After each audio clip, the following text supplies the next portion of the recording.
નમસ્કાર મિત્રો, હું છું ગોપાલ ઇટાલિયા. 87 વિસાવદર ભેસાણ જુનાગઢ ગ્રામ્ય વિધાનસભા મત વિસ્તારનો આમ આદમી પાર્ટીનો ઉમેદવાર.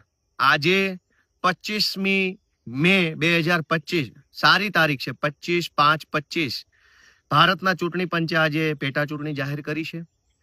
આ પેટા ચૂંટણી જાહેર થવા બદલ હું વિસાવદર ભેસાણ જુનાગઢ ગ્રામ્ય અને બગસરા પંથકના જે ગામડાઓ આ મત વિસ્તારમાં આવે છે એ તમામ મતદારોને, ખેડૂતોને, ખેત મજૂરોને, વેપારીઓને, ધંધાદારીઓને, માલધારીઓને, પશુપાલકોને, રત્ન કલાકારોને સૌને હું ખૂબ ખૂબ શુભકામનાઓ આપું છું, ખૂબ ખૂબ શુભેચ્છાઓ પાઠવું છું.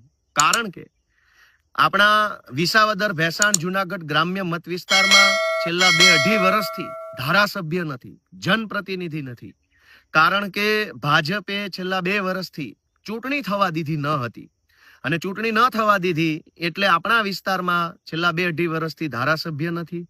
ધારાસભ્ય ન હોવાના કારણે ઇકોઝોનની લડાઈમાં, સૌની યોજનાના પાણીના મુદ્દે, નવી જમીન માપણીના મુદ્દે, સહકારી મંડળીઓમાં થયેલા ગોટાળાઓના મુદ્દે, ટેકાના ભાવના ખરીદી કેન્દ્રોમાં થયેલા ભ્રષ્ટાચાર મુદ્દે, કે ખાતરની અછતના મુદ્દે, કે 100 વારિયા પ્લોટ બાબતે, કે રત્ન કલાકારોના મુદ્દે અનેક બાબતોએ જનતાનો અવાજ વિધાનસભામાં પહોંચી શક્યો નથી.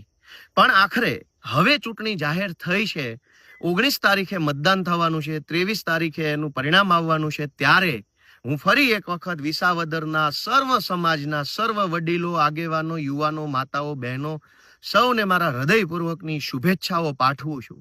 દોસ્તો, આ ચૂંટણી એક ઐતિહાસિક ચૂંટણી છે. એક તરફ ભાજપની સત્તા છે, ભાજપના પૈસા, ભાજપની પોલીસ, ભાજપના ગુંડા, ભાજપનો બધો જ પાવર છે. અને એક તરફ સામાન્ય માણસો છે, ખેડૂતો છે, ખેત મજૂરો છે, રત્ન કલાકારો છે, માલધારીઓ છે, નાના મજૂર વર્ગના વ્યક્તિઓ છે. એક બાજુ પાવર છે, સત્તાનો પાવર છે, એક બાજુ જનતાની તાકાત છે. દોસ્તો, હું આ ચૂંટણીનો એક નિમિત્ત છું. ઈશ્વરે, આમ આદમી પાર્ટી અને ગુજરાતની જનતાએ મને એક નિમિત્ત બનાવ્યો છે, એક માધ્યમ બનાવ્યો છે. વાસ્તવમાં આ ચૂંટણી હું નહીં, વિસાવદર ભેસાણ જુનાગઢ ગ્રામ્યની જનતા લડે છે. તાનાશાહી સામે, ભ્રષ્ટાચાર સામે, ગુંડાગીર્દી સામે જનતા ચૂંટણી લડે છે. હું વિસાવદર ભેસાણ અને જુનાગઢ ગ્રામ્યના સૌ મતદારોને 2 હાથ જોડીને વિનંતી કરું છું કે આ ચૂંટણી તમારી લડાઈ છે. આ ચૂંટણી તમે લડી રહ્યા છો. આ ચૂંટણીનું પરિણામ તમારું ભવિષ્ય નક્કી કરનારી પરિણામ રહેવાનું છે. અને એટલે હું માત્ર નિમિત્ત છું, હું નથી આ ચૂંટણીમાં, પણ મને તમારા બધાનો પ્રેમ મળે, આશીર્વાદ મળે એવી હું આશા રાખું છું. દોસ્તો, આ વિસાવદર ભેસાણ જુનાગઢ ગ્રામ્યની ચૂંટણીની અંદર સત્તાની તાકાતનું વરવું પ્રદર્શન ભાજપ કરશે. હું તો બહુ નાનો માણસ છું, સામાન્ય માણસ છું, ગરીબ પરિવારનો વ્યક્તિ છું, પણ મારી હિંમત મોટી છે, મારો અનુભવ, મારી આવડત, મારી ક્ષમતા મોટી છે. હું આશા રાખું છું, હું તમને પ્રાર્થના કરું છું કે આ લડાઈ એ બહુ સંઘર્ષ, લાંબા સંઘર્ષને પરિણામ આપનારી લડાઈ છે દોસ્તો. અને એટલે વિસાવદર ભેસાણ અને જુનાગઢ ગ્રામ્યના સૌ મતદારો, આ તમે ચૂંટણી લડો છો, તમારે બૂથ સંભાળવાનું છે, તમારે જ મતદાન કરવાનું છે, તમારે જ સભા, તમારે જ મીટિંગ, બધી જ લડાઈ આ તમારી લડાઈ છે. હું આ લડાઈમાં નિમિત્ત બનીને ઉમેદવાર તરીકે આવ્યો છું. મને આપનો પ્રેમ મળશે, આશીર્વાદ મળશે એવી મારી આશા છે. અને આ સાથે સાથે દોસ્તો, એક વાત ખાસ એ જણાવવાની કે ગઠબંધનને લઈને અનેક પ્રશ્નો સર્જાયા છે. હું એના ઉપર કોઈ ટીકા ટિપ્પણી કરવા નથી માંગતો, કેમ કે એક રાજકીય પાર્ટી અને બીજી રાજકીય પાર્ટીનું ગઠબંધન હોય કે ન હોય, પણ જનનું બંધન થઈ જાય, જનબંધન થઈ જાય. વિસાવદર ભેસાણ અને જુનાગઢ ગ્રામ્યના ખેડૂતો, ખેત મજૂરો, માલધારીઓ, વેપારીઓ, રત્ન કલાકારો એકબીજા સાથે જનબંધન જો કરી લેશે અને સર્વે સમાજ ભેગો મળી એક અવાજે, બુલંદ અવાજે બોલશે કે વિસાવદરમાં માત્ર ને માત્ર ગોપાલ ઇટાલિયાને જીતાડવો છે, તો દોસ્તો, ગઠબંધન હોય કે ન હોય, ભાજપની સત્તાની તાકાત હોય કે ન હોય, ભાજપની પોલીસ પૈસાની તાકાત હોય કે ન હોય, જનબંધનથી એટલી મોટી તાકાત, જનબંધનથી વધુ તાકાત કોઈની હોઈ શકે નહીં.